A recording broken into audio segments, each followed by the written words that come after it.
So, Chris, episode 3, here we are. We actually survived the launch. Yeah. So thank you to everyone who listened to the first 2 podcasts and gave us all the fantastic One second. response. Before you go into that, do we have any sponsors? Well, Brian, I promised sponsors after 50 episodes. We still have 47 to go after this. So the official answer is no. You promised me sponsors, women, fame. I've had none of them. Honestly, I'm a bit out of pocket here now. I have to get the bus over here.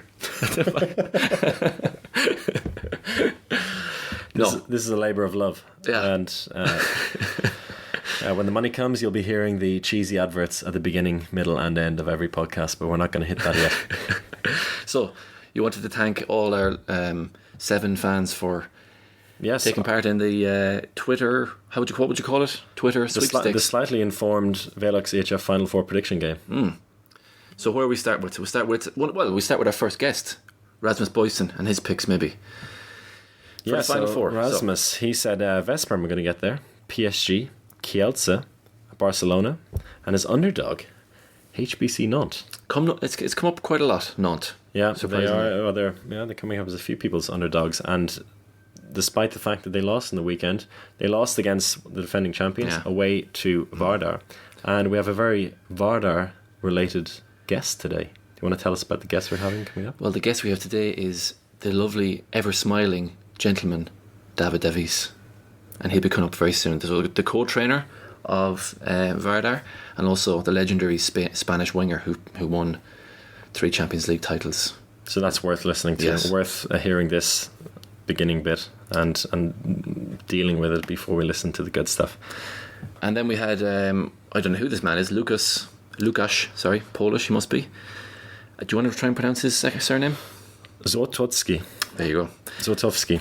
Vardar, Barcelona, Veszprem, PSG, and PSG to win the Final Four. By the way, Rasmus said Veszprem were going to win, but PSG seem to be the favourites among most people to take it all.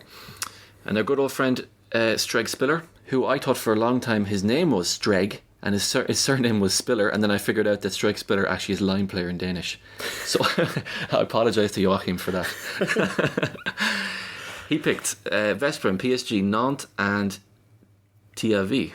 Kiel. Wow. Okay. Well, TAV, that's a big one. And I was just at Match of the Week on the weekend, and I saw TAV playing against Kielce, and based on that performance, I think getting to the Final Four is going to be a long shot. Even getting as close to the quarterfinals is going to be a long shot. They're really out of sync. It wasn't really working out for them. They also didn't have Coach Alfred there.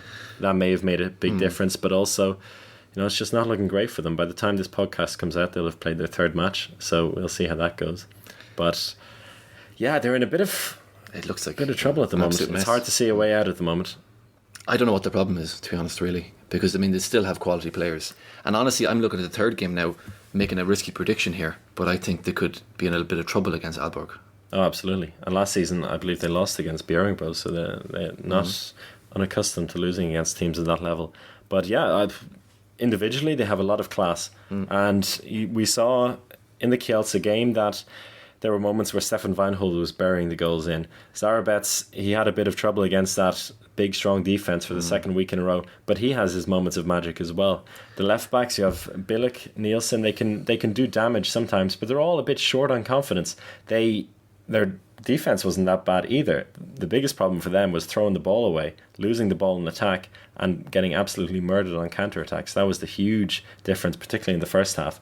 But overall, been a terrible start for them. Yeah, horrific. Also in the German league, yeah. 3 losses out of 6 games, and that pretty much kills their chances of winning the league already, which is crazy. Yeah. Maybe it'll help them focus on the Champions League. They also have to qualify for next year's Champions League as well, but overall it's a pretty tricky situation for them. Could be the HF Cup for them. Could be. Moving on, Jorge Dargel Amigo, our friend from Marca in Spain, he reckons Veszprem, Vardar, Barcelona, of course he'd say Barcelona, and PSG. And he reckons PSG are going all the way without any German teams making it to Cologne. Kevin Dumas in France, and from Hand News, picks Veszprem, PSG, Barcelona, and Flensburg. Interesting. Flensburg popping up for the first time. Yeah. They had a pretty good performance against Veszprem. A lot better than I thought they were going to be, to be honest. Yeah, I'm going to see them actually this weekend. Another match of the week plug on HFTV. There you go, boom. I'm going there to see their game against PSG, so I'm getting to see all the contenders early on. Yeah. So then Oliver Jorgensen then has another prediction. PSG, Veszprem, Barcelona, Rhein-Neckar Leuven, first time to show up on the list. Yeah. Interesting one as well. You saw them. I saw them against Barcelona, match of the week, round one. Sorry, excuse me, round one. We're on round two now. I don't know. I don't know if I think I'm not sure they have. I mean, I think they have what it takes to make it to the Final Four, but I think it's going to be a tough season for them. I think it's going to be a very tough season for all German clubs. Nemanja Savic, is that how you pronounce? I never heard his name. Someone say his name actually before. I heard Nemanja Savic. Yeah, okay. He just predicts no German teams. Okay, fair enough. Okay. Did he make any other prediction? No, he didn't. No, he's playing it safe. Typical.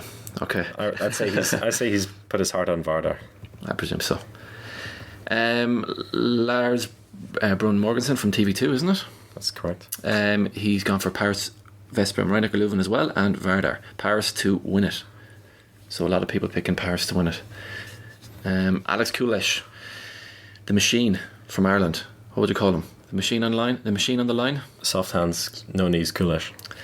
Picks Veszprem, Barcelona, PSG to win it, and wild cards will be Nantes and Skjern. Whoa, Skjern, that's out there.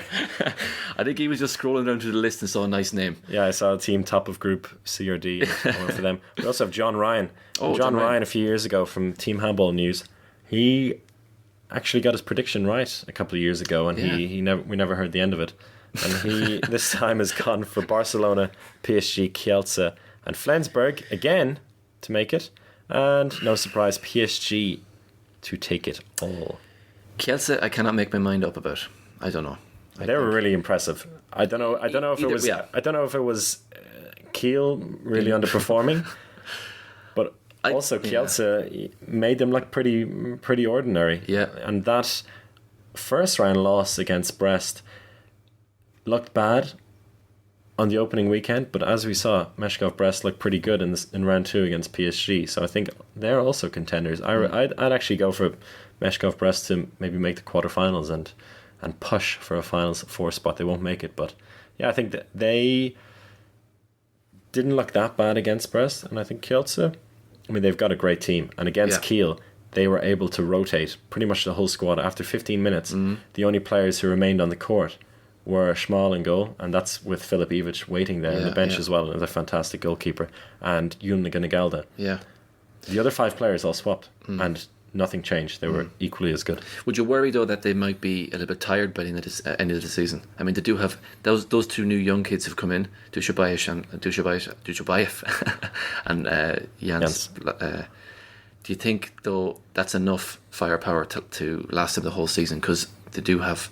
Injuries are always the key for them, because, as you were going to say, there are some older players in the squad. But if they're managed well, and at least from doing my homework for the match of the week last week, playing in league games as well, they rotate a lot. And they have some even younger players outside that 16 who come in, and even people like Julian Ginnigalde are not playing all the match on the line. Mateusz Kus, who's usually a defensive specialist, also is getting a bit of time on the line in the league game. So I think Talent is managing his team very well. I think he learned his lesson from last year. Because that's basically what happened, I mean, Veszprem a little bit last year too, when they looked all of a sudden a little bit tired, a little bit old. I mean, Illich looked like he couldn't really throw a ball 20 metres. He looked so drained. Even though they had probably the biggest squad in the whole Champions League, they still kind of lacked that firepower later on in the season. And that's when I look at Veszprem still and Kielce. I mean, obviously Varanjes didn't have time to bring in any of the players he wanted to bring in. That'll be probably another season or 2. So that's why I don't think I'd really pick Veszprem to win it. I think they can get to the Final Four. I think Kielce could potentially also get to the Final Four, but I'm not sure they'll have that energy you need in those really crucial games to just snatch those wins. And you looked at Vardar, I think it was almost a perfect mix of youth and old age, and I mean there was no real absolute dinosaurs in Vardar, and they still had that young spring in their step just to score that last goal against Barcelona and then again in the final. Yeah, even in the case when you're playing 2 matches over the weekend, 2 matches in 2 days, that's plays its toll, you know. And you've seen in the past people like Illich for Veszprem have done so well in the semi-final game, and the next day in the final couldn't replicate it in that. But it's a case of player management, I guess, and Vranjes, I think, is also very good at that. He managed to do wonders with Flensburg with such a small squad, so I wouldn't be too worried about that there. And also Folja Oktem agrees with me there when she says PSG, Barcelona, Nantes again, and Veszprem will make it to the final four, but Veszprem is her favourite to win the title with Lubomir Vranjes in charge. Yeah. So Brian, we've read some of our fans and friends' comments there. Let's put our money where our mouths are. Okay. What's your final four prediction and your winners? Okay, PSG, Barcelona, Veszprem, and and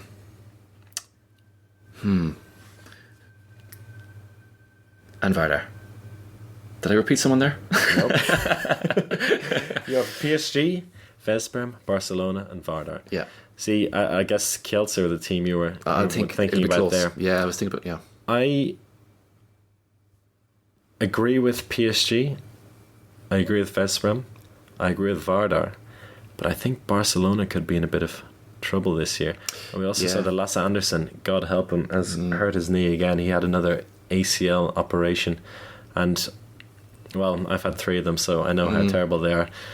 God help him if he's an actual handball player, unlike me. But he's out for the whole season again. Hopefully, at some point, he can get back to full fitness. But him missing is a huge issue as well. Yeah.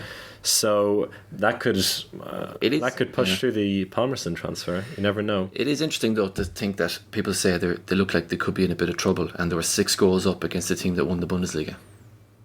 Yeah. Do you know what I mean? And then they let it slip. Then. Well, they let it slip, yeah. But I mean, there's still 6 goals up against Rhein Leuven. I mean, what was your opinion there? You were there working for the HF on mobile reporter duty. What did you think of that game between Leuven and Barcelona? I was talking to Tom O'Branigan afterwards. A bit of a shout out. Hi, Tom. And he said that. We were both talking about it, and he said it's amazing how you see a team like this of such quality go 6 goals up, and there's maybe something to do with them playing in playing in a weaker league, that they can let a win slip like that. If you're 6 goals up in the Spanish league, there's no coming back. And there was maybe a little bit of complacency there that they let that 6-goal lead slip. So I think there was a little bit of complacency there, especially in the first 10 minutes of the second half. They kind of just really had no answer, and they missed. And Ndike missed a few shots, and all of a sudden the wheels just started to fall off. And the Swiss. Andy Schmidt then really put it together for him. He was for me the man who changed everything.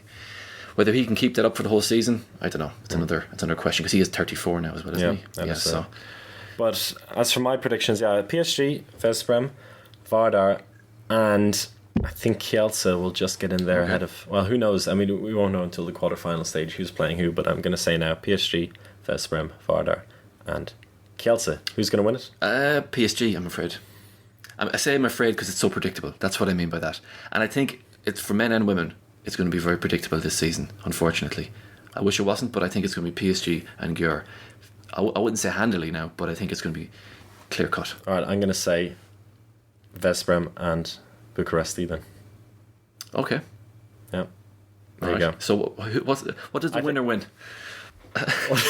Dinner with Chris. Dinner with Tom. There you go. Tom pays. Yeah. There you go, Tom. Hope you're listening. Yeah. And it's time to talk to our main guest of the day. The 3-time winner of the Champions League, bronze medalist in the Olympics. What else? He's a world champion. And he was the assistant coach of the last season's amazing win for HC Vardar in the Velux CHF Final Four. Also, a runner-up in the City Cup. That's how old this man is. He also played in the Mediterranean Games. Yeah. What's that? Who knows? Let's find out. David Davies, ladies and gentlemen. Let's go.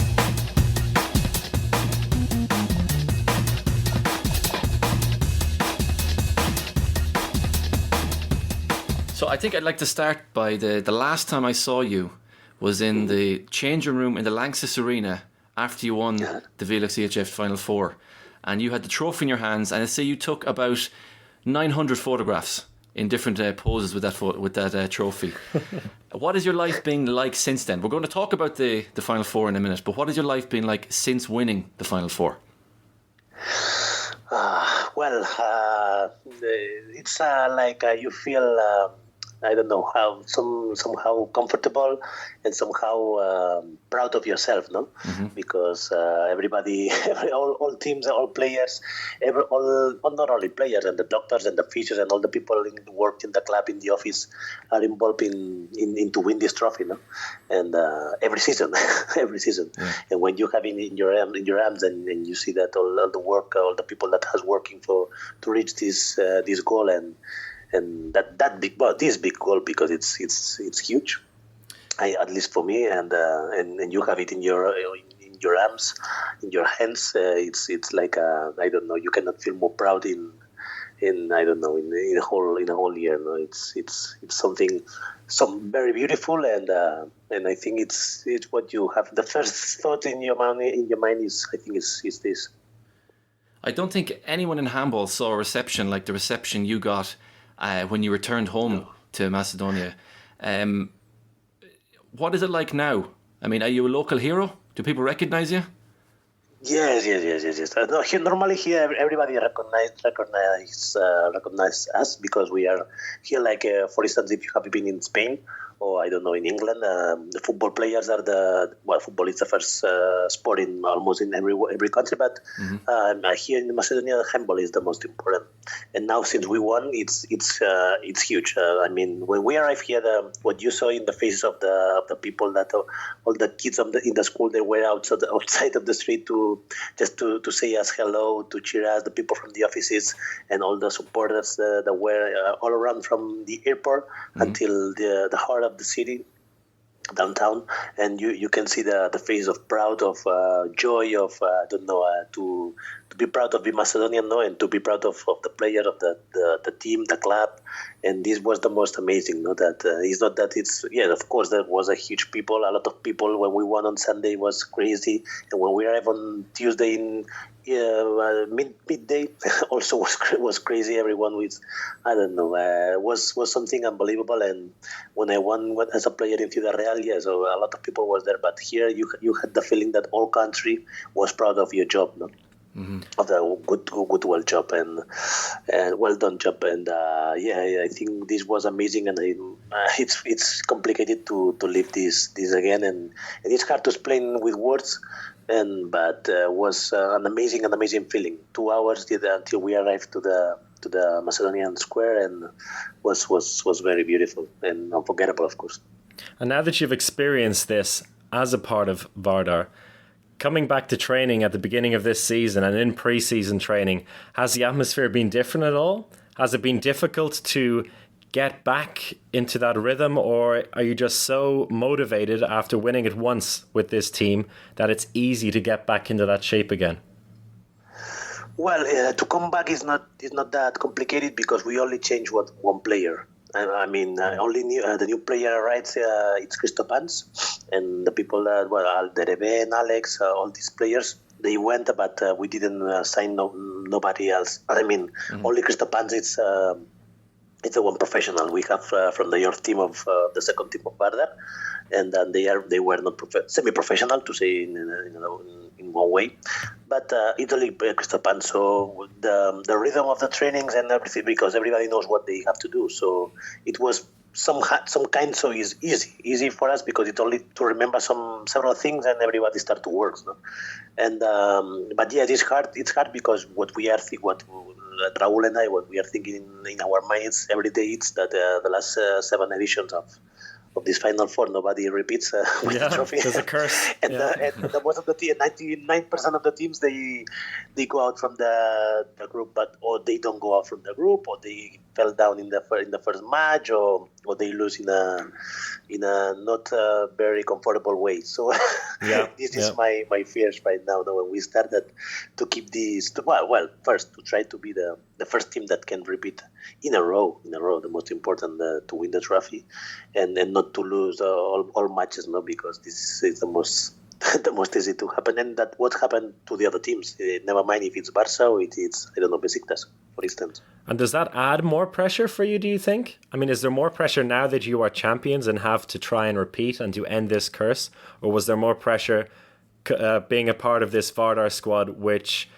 had so much expectation but hadn't won it yet. Yeah, I think because of the results of the last the other teams that won also, then they couldn't repeat. I think it's less pressure for this season. But of course, there's a lot of pressure because everybody, at least here in Skopje and in the club, expects that we achieve the Final Four again, and I don't know what.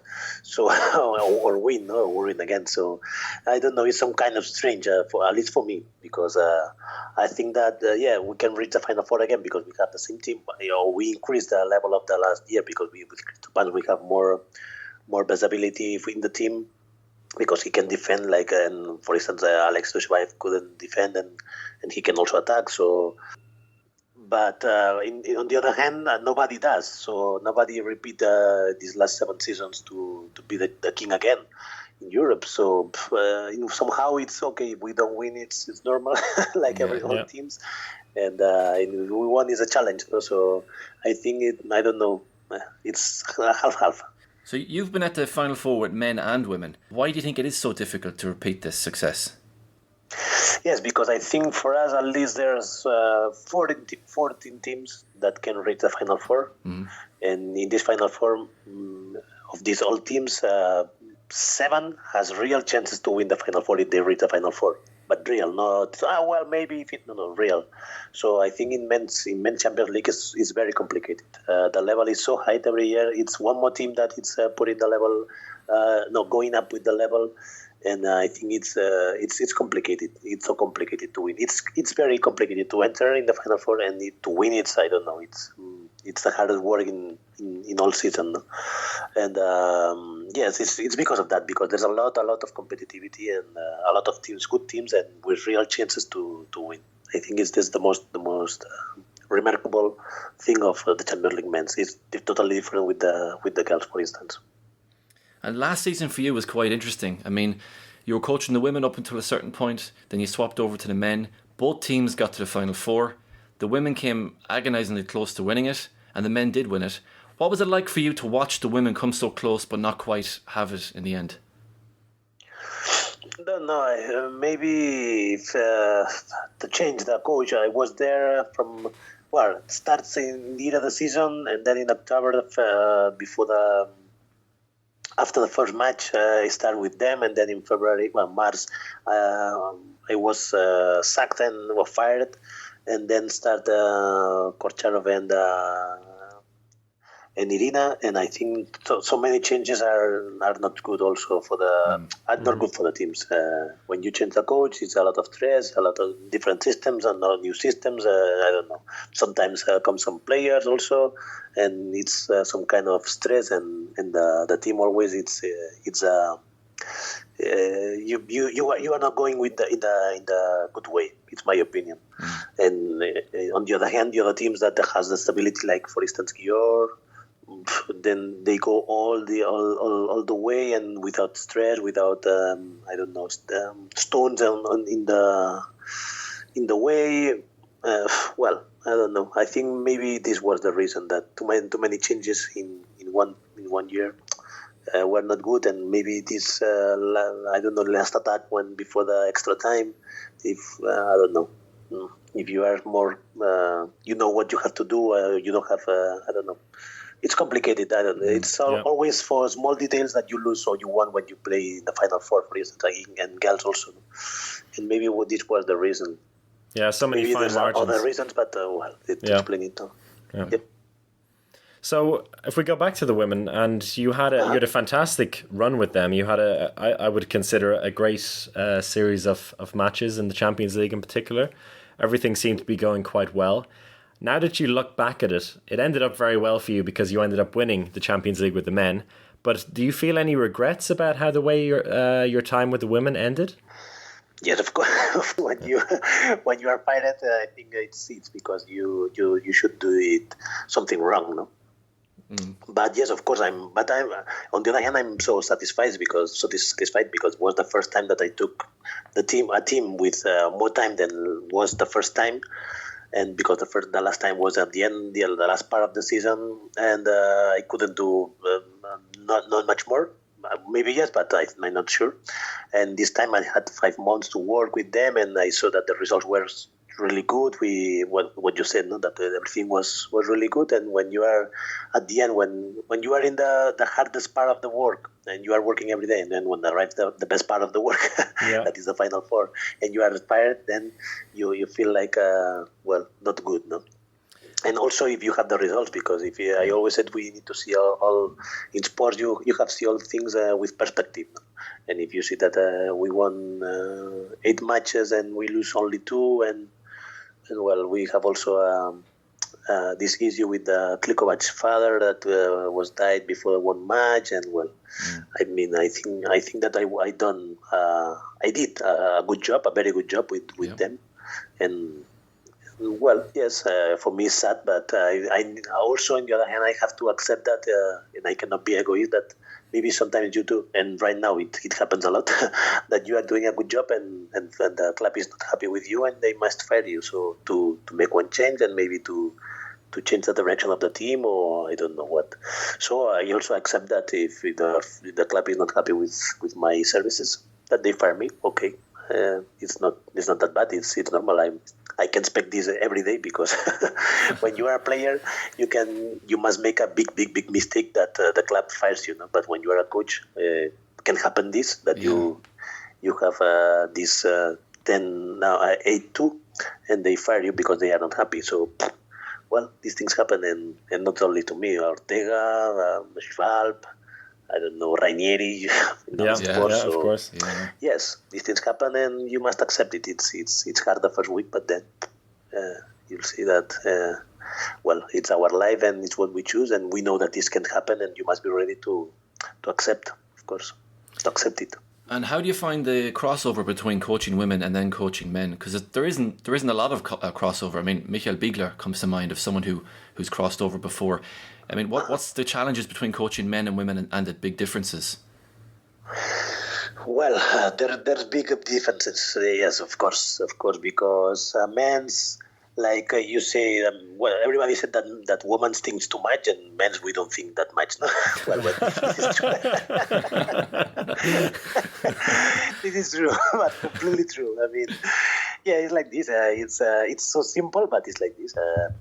I don't know. You say a man, okay, go through this wall and crash your head. And if if he believes in you, he go and he do it. And if he feel good, he continue doing, and nothing happens. But with women, it's not so easy. And I always said that I'm not an expert with women, and I always said that I try to focus only in sports, and I don't want to focus in other things. And I want to treat everyone. I mean, I don't care if they are women or they are men. But yes, when times goes, so you must. It's complicated. It's more complicated because they think more, and they are different, and they are the different character than men, and sometimes you shout them, and they are like, "Hey, why you shout me?" And I don't feel good, and it's psychologically it's completely different. Is this the main reason? In sports, or if you only focus on sports, like was the first season I was with them. They are, for example, here there's a fantastic players. They are so good. They have a quality, excellent quality. You can do whatever you want. I mean, you can, hey, we're gonna play this cross, this, no problem. But then when you are more time, you understand that there's other needs, or you must handle the team on the other way. And this is the big difference, the psychology, because it's in men and women are different, and then it's impossible to do the same job, because you must do it in another way. And this was somehow hard, somehow don't hard. I how to say this. I was exploring a little bit in this terrain to see how everything goes. And yes, it's like this. It's like this when you are so much more time. As much times goes, you realize that the psychology it's completely different, and you must have at least a background with them, with training girls, because it's not that easy. I remember I spoke to Anya Althaus 2 women's Final Fours ago, and she was talking to me about you as a coach, and she said that you put huge emphasis on video analysis. Is that something you do for every game, or is that more for the big tournaments and the big games? No. We work for the video for every match, every game. I mean, yeah. For us, the videos to prepare the match, to prepare the actions, our actions, the actions, what we change in our system. The video is it's for us. It's like a brief. I mean, it's so important. It's so important. It's so important, and we work every day. We make the correction of our matches. We prepare the matches against we're gonna play, and without the video we cannot play. And also, but the video depends what you see, what you want to see, I mean, there's teams that they put the video and you see how the players run into the court, and and when they are 10 minutes, they say, okay, we go home and that's it. And you can do your own video. You can cut all the actions that you want everyone that you want that the team see. For instance, if we play against in April with the last team in Champions League or Ceja League, for instance, we said, okay, I cannot put the worst match that they play. I have to play the best matches that they are playing, because if not, the players will relax. So you choose what you want to see, what they want to see, not only the actions that they finish with goals or with. I mean, it's a lot of things and a lot of information inside of the videos. And we work so hard with the videos, and we try to give them all the information that we can. So, but easy by easy, because at the beginning it's too much information. Also, it's not that good. Yeah, of course. Now let's take a few steps back, because you're not just a coach, you're also a very well-known handball player. Not just from your time with Ciudad Real and Atletico Madrid, but also for 4 or 5 different teams in Spain. Tell our listeners a bit about your early days in handball and what kind of player you were. Well, a crazy player like everyone. Yes. Yeah, because when you have 20, 21, 19, you don't know. You know nothing about the league. You know nothing about the players. You know nothing. You only like to play handball because it's your desire. You play, you travel, you know people, you have a little bit of money in your pocket, but nothing more. Believe me, nothing more. And then depends if you are more crazy or less crazy, but you do only crazy things, and believe me, you are like I don't know, you with like you are in the middle of the sea and you don't know where you go. It depends on the wind. You go this way or the other way, and for me it was more or less like this, because I changed a lot of teams every year. I was changing and without not a direction, no clear direction. But then when I arrived to Valladolid and I was 23. And then when I started to work with Pastor, with Raúl, with Javier, the coach of Logroño, and when there were playing, I don't know, Chema, Roberto García Parrondo, Ike Romero, John Belaustegui, a lot of Iñaki Malumbres, Sierra, a lot of players, no? But young players. Nobody knows that these players could be a great in the future, the biggest players, no?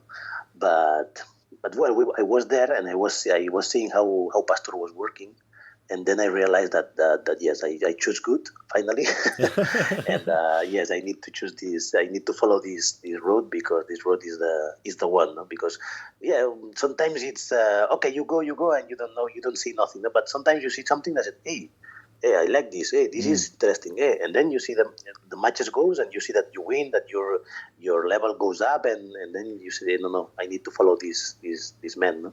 And this how starts everything with me. Before, well, here, there, I don't know. But then when I arrived to Valladolid, and then I was there 6 seasons, 5 years more or less, until I moved to Ciudad Real. But this. More or less, this was what's happened.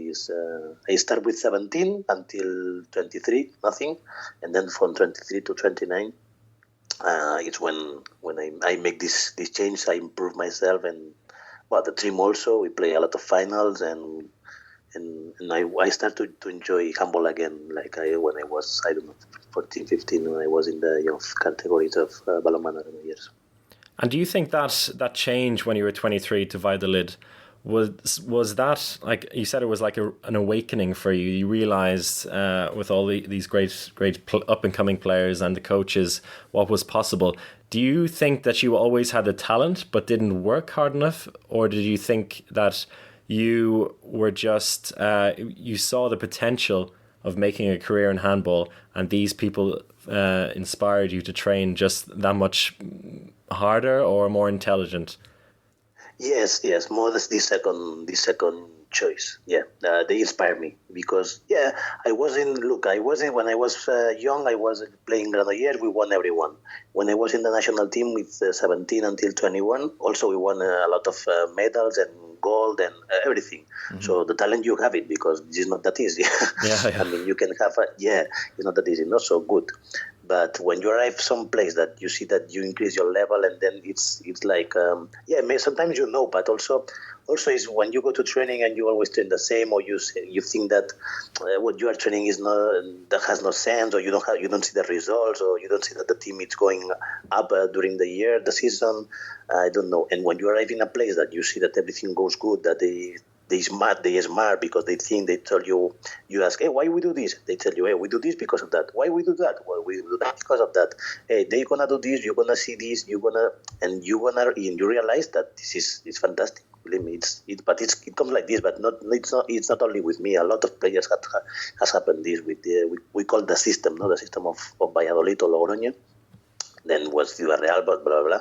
But this system, when you arrive there and you realize that, hey, this is Handball, now I understand Handball. And also I will not tell you the name, but there was a good player that was playing with me, and he also won the Champions League in another team. And he told me, hey, when I won the Champions League with this team, believe me, I don't know how we won, but I know how we won in Villarreal. Yes, but I know what we did in Villarreal, no? So it's like this, no? That this system, okay, you can change the team and you can go another way, or I don't know, but you don't forget this. You don't forget this, and you understand. You start to understand how it's Handball, or what the people does, or all these things. Yeah, it's curious, and maybe I don't know how to say this in English, but you are with your ass in the clouds, but no. So from there, then you moved to Ciudad Real. Shortly afterwards, and you played in a lot of teams, or you won the Champions League 3 times, if that's correct.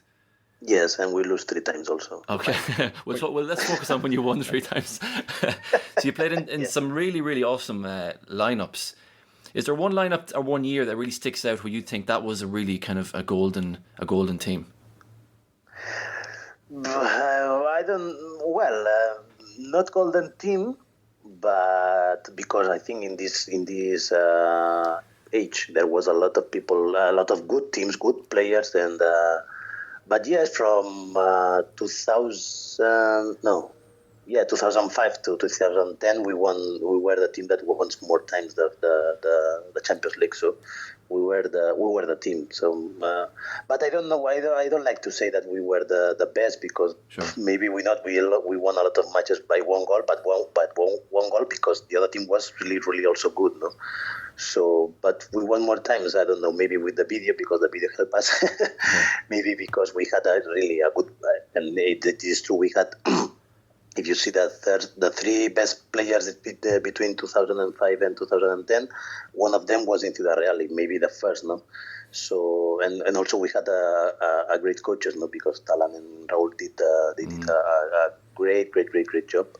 And but I never like to speak in terms of to say no, I'm the best or they are the worst, or I always like to say between the 5 best, between the 3 best maybe, or 10 best, I don't know. But I think in the Real, the players, the team was one of the 3 best teams in this period, and I don't know, we play a good handball. We have a great combination that with everybody was hungry. Everybody was like like I always said that you must play like a criminal, no? And everyone was like criminal. Yeah, we play 15 minutes everyone, and we were winning. I don't know. I was in the bench, and minute 15, and the people in the bench, hey, now we wanna play and we need to kill them, and we are winning 10 goals. And I said, okay, let's go. So yeah, but I love it. And every match, and this one start the respect of the other players with you, no? Because we play a lot of teams. Yeah, this is the most complicated in sports, that to have the respect of the other players when they tell you, hey, you are like machines, no? Like machines, that because you play always, you don't care the result, you play, you run, you fight, and this was very so beautiful, to have it these days, no? I'm going to have to steal that phrase, I think, play like a criminal. I love that. I think I'm going to take that.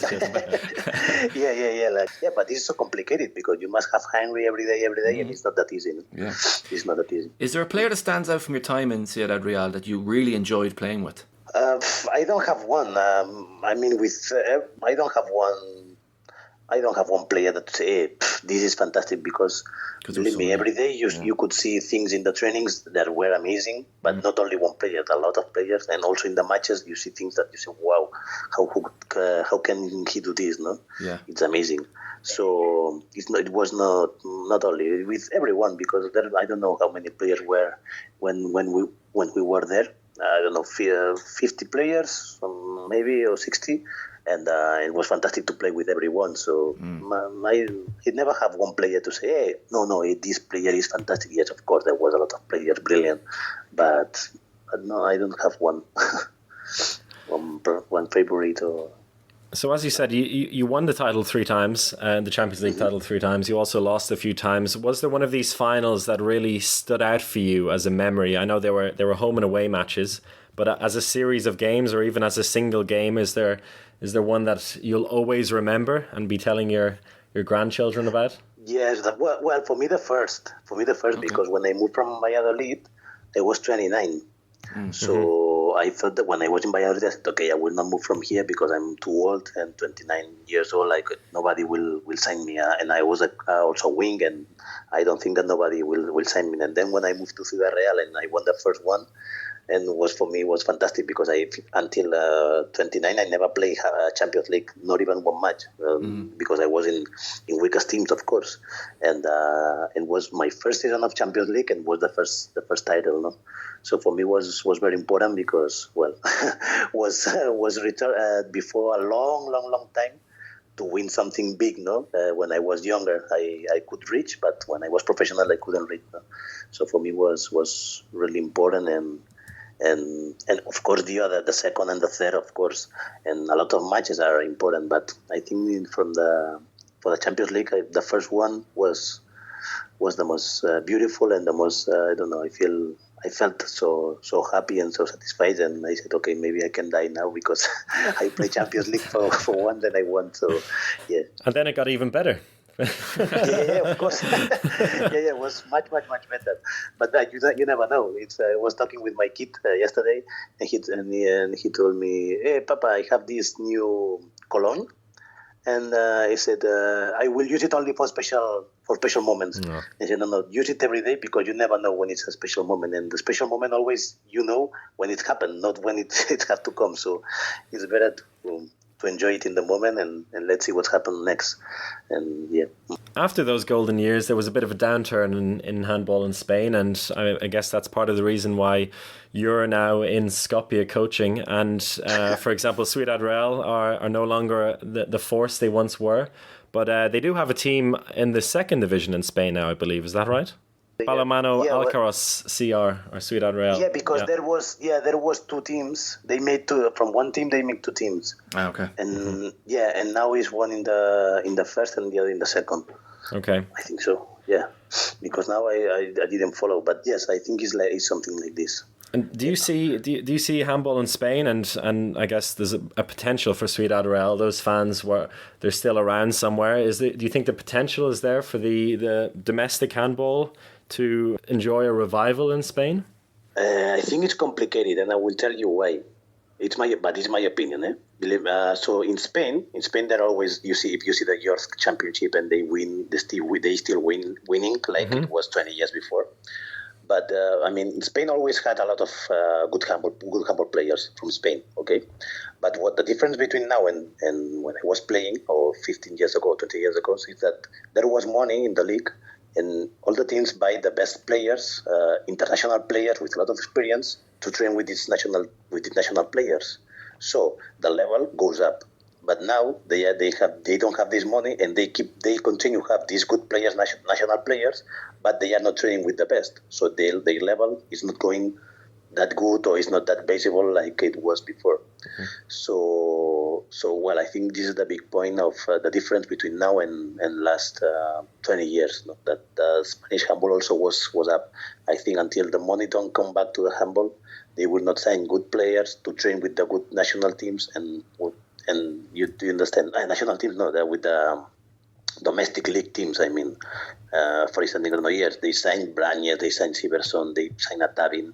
I don't know, the best players in the world, no, in that period, Talent Sevayev, all these things, and all these players, Svensson, I don't know, and Schwarzer, a lot of good players. And if you take these best players of Germany and you put it in the Barcelona, that they were the best players of Spain, and the level goes up, and it's impossible to beat these teams. But now, if Barcelona continue with this politics, but the other teams not, because they don't have money. So it's more complicated, and they need to sign other players. They are looking from in the lower divisions to sign players, and the level don't go up. Stay in this level that the national players can do it, but it's not the same. Okay, so it's just my. So it's a little bit unclear, the future of Spanish handball domestically. Well, it's going up, but how it was before. Yeah, but now that's another question. I cannot see that. Yeah, I cannot see that. Of the national players, yes, but the league is not that hard, and you see it with the result. It's clear. Yeah. If we go to the latter part of your career, when you played for Atletico Madrid and then Porto for a few months, basically, wasn't it? 2 games, huh? 2 games. Well, yeah, 2 games. Yeah, 2 games. We'll come to that story in 1 second, but your memories then of your time in Madrid. In Madrid, was good. Was good because we find, when we were in Villarreal, we die of success. We said, I don't know if in English it's also, you can say that, to die of success. Die of success because, for instance, the first year in Villarreal, every match, the full house. Yeah. Every match full house. We won the first Champions League, full house. We won the second half Champions League, and the people start to say, no, I will only go to semi-finals and the final, and the other matches I will not go because you're going to win anyway. Okay. So we die of success. And when we arrived to Madrid, was so good because the supporters of Atletico Madrid are very loyal, and they start to come, and they were so, I don't know, maybe Atletico, they were a good team, but 20 years before. And they had a lot of people that were, when they were 4 years, now they came back with 25, something like that. And they say, hey, yes, I remember when I went with my father to see the Atletico Madrid handball, and now we came back again, and we are very excited to see you, and it's so good for us. And there's a lot of joy. There was a lot of joy, and people that wanted to support the team, no? And it was a pity that the team disappeared again. But the supporters were the most beautiful to see, the people that was really excited and to came and to help the team, to help the handball, and well, we spent there 2 years, and that was good because we still had good coaches and good players, but was the beginning of the end, no? And well, it was a little bit sad. Yeah. To finish that way in July, in the middle of my first trip to the Caribbean, and I arrived there, and the next day they called me, hey, we don't have any more team. So it was catastrophic. But well, these things happened, and it was a pity. But well, I think that these 2 years, the president of Villarreal, Domingo Dietemere, was trying to find a solution in this mess that was involved in all country, all Europe, all the world, and he thought that the best option was to go to Madrid. We tried, but was not successful, at least for him, that he's the one that has the right to continue or not. And well, it finished like sad way, maybe, yes, because also for Villarreal, also we created there a big structure for the players, for the young categories. We were working with Raúl, with Parrando. And well, somehow it's like we abandoned them. Well, I feel like that, no?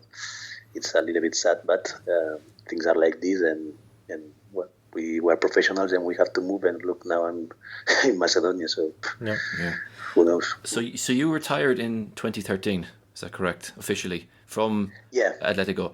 So how did it come about then that you ended up helping Porto for that Champions League qualification? Yeah, well, when Atletico broke out. Then Álvaro Farret, this center back of Granollers, now he's playing Granollers again. He signed there in Porto 2 years, and he told me, "Hey, David, what you gonna do?" And I said, "No, I don't want to say that I'm gonna retire because I tell this and I will play again. So at the moment I'm at home sitting. Yeah, I don't want to make this mistake, please. So I'm at home. I know I talked to my manager, that is also my best friend, and I said, no, don't tell that I want to play or to something. I gonna stay at home, and that's it. And if the time goes and nobody calls me, this is gonna be the last matches that I played in Atletico Madrid will be this. And then Alvaro said, "Hey, come here to play because we're gonna play this qualification and we need the play. I want 2 more players, and if you want to come, it will be good." And I said, "Well, maybe, I don't know." And then the coach called me, my manager Marcel called me, and they told me that there is only for 5 weeks to train there with them to try to reach the final fight, the Champions League. And if we go to the final to the Champions League, I can stay. But if they are not qualified, then they had the team. The team it was I only will be 5 weeks. And then I accepted. I said, okay, only for 5 weeks, and I went there. But when I was there, I also was alone. With my family was in Spain. I was there and was some kind hard because we were training all day, every day. Mm-hmm. And I started to think. I was almost 37, and I said, I think it's an adventure. It's not what I should do, and I think what I should do, I already done. So when we finished, we classified, but I said that I quit. I will not continue playing in Porto, and that was my story there. Interesting that Porto was the only club you've played for outside of Spain, and was only for those 2 games. Is that correct? Yes, but correct. Because I don't know, when I was playing in Spain, believe me, nobody in Spain, Spanish player, nobody thinks to play abroad. Really? Believe me, nobody's thinking, oh yeah, I would like to play in French league or in German league. But nobody. Everybody wants to stay. I mean, nobody think about that. Yeah. Nobody. And everyone wanted to come to Spain as well. All the foreign players came to Spain. Yes, that's true. That's true. All the Balkan players, but for the most, the Balkan players, the German players I don't know, and the rest I don't know. But for instance, Balkan players, Yugoslavia, Slovenia, Croatia, all these people crazy to come to Spain, but crazy everyone. And did you have any offers during your playing career to play abroad in the Bundesliga or anything like that? Yes, I have one. I had one of Gummersbach when it was Seat Hasan Efendic there. Mm-hmm. I don't know. This should be 2001, 2001, 2002. Okay, quite early then. 2001, 2002, or 2002, 2003. This time, Seat Hasan Efendic called me. I think he was there, and he called me and to go to join the team. And but at the end, I signed for Valladolid 2 more years. But yes, this was it's what I told you, that I was not looking to change, to move abroad or something like that. I don't know. In Spain, you have a good life with not much money, and the league was really good. So nobody was thinking to move abroad. And now it's completely the opposite. Everybody wants to move abroad, and nobody can. So and so now that you live abroad and you have a job abroad, where do you see yourself or do you have any aims or goals for the next 10 years? Yes, to keep my job. Keep it simple.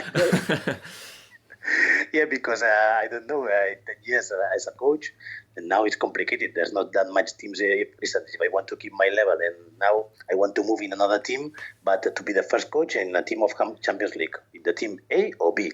There's not that much teams, and it's so easy because it's complicated because everyone has their coach, or more or less. It's complicated to enter the inside of this rule, no? So my goal should be this: that to be first coach of one of these best teams in Europe of handball. No? Handball Europe, but I don't know. If I have a job, I can be happy also. So maybe I can be in one good team for instance, Füchse Berlin. Now it's in Germany. It's a good team, but they don't play Champions League, but they are good. They play the cup. They play, I don't know. Yeah, it's a good team, and it's not necessary to play to be in the Champions League. No, but if I'm there in Berlin 10 years, why not? Okay. But is that the dream then? Yes. Is that the dream job? We're setting up contacts now with Füchse Berlin. Yes, but I think for every coach, the challenge to be always coaching and to have a job, because it's a complicated look. Ortega was 4 years without a team, and then he signed for Vesprem, but 4 years without a team, it's a long period. So you're not thinking too far ahead? And, yeah, no, nothing too far. No, maybe if I have job for next season, yeah, it would be perfect. So that's a good start. See, yeah, but if you think like this, you don't make a mistake. If you are thinking, no, maybe in 4 years I will go to the proof, and this is no. I think it's not that good. It's maybe next year by year, and closer objectives, and it's gonna be better. And if anything, look what happened last season. I had 2 jobs and look, and so it's better to work in that way. But basically, you see yourself as a coach for the next 10, 20 years. That is you want to continue that way. That is your career from now until you retire. Yes, I will like it. I will like it. I will love it. I love my sport. I'm considering myself like a freak of handball. So I love to watch the handball. I love to go to the European. I was in Denmark, and with Marcel, and Marcel was my manager, was meeting here, talking with I don't know what, and I was sitting in the stands, watching all matches, looking the players. I was in the Final Four also as a player, as a spectator, 2 times, I think so. And now I'm a coach. So, and I enjoy when I'm at home and I see all matches in the weekend with the TV, with the laptop, I love my job. And if I could live for this 20 more years, it would be perfect. It will be perfect for me. Because it's for me, it's not hard. I love this. It's my life also, so yeah. And you mentioned national team handball briefly there. You had a pretty good national team career as well with Spain, right? You won an Olympic bronze medal. You're also a world champion from back in 2005. Tell us about your national team experiences. Yeah, national team was fantastic. It was fantastic because I think to play for your country is fantastic. It's the biggest you can do, and it's the biggest achievement that you can, the biggest recognition of everyone. No, because only national team only goes the best players, or as I told before, the 3 best players in that moment or in that period in your country. No, so it's fantastic, and also it's the only chance that you have to win an Olympic medal. No, because it was my dream since I had 15 years old. When I was like a volunteer in Barcelona '92, and when they were playing the final, I was in the court helping I was on the court. Wow. Like a volunteer. Yeah, and I touched when they was Russia. They was the winners, and I was touching the gold medal of Lavrov and Yakimovic, and since that moment I wanted to win one gold medal in the Olympics, no? And the only way to win a gold medal of the Olympics is going to the national team. So when I was in the national team, I was enjoying so much. For me, it was very, very, very important, And also we made the best with Pastor. We made the best Olympic cycle. Yeah. Yeah, cycle, the best in Spain in all times, because we won we start with the gold in Tunisia 2005, then in 2006 we won the silver in Switzerland. Mm-hmm. Then in 2005 also we won the gold in Mediterranean Games. Ooh. These Mediterranean Games also the gold we won. Yeah. And then we finished with in Norway. We finished 7, and then we went to Beijing in 2008 and we won the bronze. So we made the best Olympic cycle in the history of Spain. No? And also I was with Barrufet that we were sleeping in the same room, not bed, room. And I think we'll cut out the room bit, and so we'll only hear bed. And for me imagine for me that I arrived new in the national team, and I was sleeping with a legend of handball, and then we connect, and he is a fantastic guy. He was a fantastic captain. He make also fantastic tournaments, and all the people around of the national team. Not also that was 45 people around these 4 years, and was fantastic. And for me was the most important. And when we finished, we won this bronze medal. I couldn't reach the gold, but I had my bronze medal. And for me, the most important medal I have in my life, because since I was 15 years old, I was looking before this. At the beginning, as I explained before, I didn't know where I go. But then when when I started in Valladolid, I realized that maybe I could reach this goal. No, so for me it's fantastic. It's my biggest achievement, personal. Mm-hmm. Maybe some people say no, maybe the World Championship, the goal, no, in Tunisia. But for me, the most important is the Olympics, because it's every 4 years, because there's 16,000 people going there in the Olympics with a dream, working 4 years, and it is 4 years, but I was working, 17 years, because I won the medal 17 years later. And for me, it's the greatest achievement in my career, in my whole career, and it was so happy. So it was the end of the national team, because then I didn't return, and national team, fantastic. There's no, I don't know how to explain it, but yeah, the best thing you can do. I can't think of a more beautiful way to end the interview than that. It's a lovely finish to that. We'd like to both thank you very much for joining us. That's been a very interesting conversation, and just like to wish you the best of luck for the rest of the season. You've won 2 games in the Champions League. You've won all 4 Sahel League games, so everything's gone to plan so far. So far, so good, yeah.